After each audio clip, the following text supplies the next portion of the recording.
Hello వరే బోపితే మావా చెప్పమావా. కాదరా నీ పిల్లానికి మందు పెట్టినావంటే అందరి పిల్లలు ముగ్గులకు మందులు పెట్టి లొంగ తీసుకుంటా ఉన్నారు.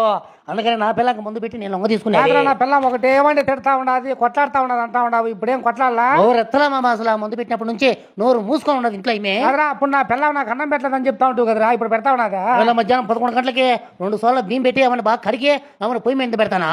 అయిన తర్వాత దించుతా అన్నం పెట్టి అంట నోరు మూసుకొని పెడతా ఉండదు మామ ఈమె. కాదరా అప్పుడంతా పొద్దున లేచింటే నా పిల్లం ఒకటి ఏమని కొనుక్కుతా ఉన్నది అంటా ఉంటావు కదరా, ఇప్పుడు కొనక్కున్నా బాగుండదా మందు పెట్టినప్పటి నుంచే? పొద్దున్నే నిద్ర లేస్తానే కసు తోస్తానా, కసు తోసిన తర్వాత కలర్ జల్లేది ముగ్గేస్తా ఉండా. నా పిల్లం వేరు గుడ్డంటా ఉండదు మామ. నోట్లో నుంచి ఒక్క మాట రాలా ఈమెకి తిట్టుమాట. కాదరా మందు బాగా బలంగా పనిచేస్తా ఉండదు నీ పిల్లంకి. ఇప్పుడు మందు పెట్టినప్పటి నుంచి చెప్పిన మాట భలే వింటా ఉండదు మామ ఈమె. ఏమింది? ఈమె పొద్దున మాచుంటే పాకులు రైకులు లంగాలు నైటీలు దబర్లో బాగా నానబెట్టి బ్రహ్మాండంగా ఉతికి దండి మీద ఆరేసి తోమి బీరువాలో పెడితే ఎత్తుకురమ్మే అంటే నేరుగా ఎత్తుకొస్తుంది మామ ఈమె. కాదరా అన్ని నువ్వు ఉతికితే ఆమె ఎత్తుకొని వచ్చిందా? అదే కదా నేను చెప్తా ఉన్నదే, భలే మారిపోయింది మామ నాయన. మందు పెట్టేప్పటి నుంచి నోట్లో నుంచి ఒక మాట్లాడాలి ఈమెకే. కాదరా మందు బాగా పనిచేస్తానది నీ పిల్లంకి. అది నా పిల్లం పనుకో ఉంటే పక్కలో పనుకోనే నువ్వు చెప్పు కాళ్ళు వచ్చినానా. నా మొగుడు బంగారం చెప్తాను మామ. ఆమె పూర్తిగా మారిపోయింది. మందు భలే పనిచేస్తా ఉన్నది.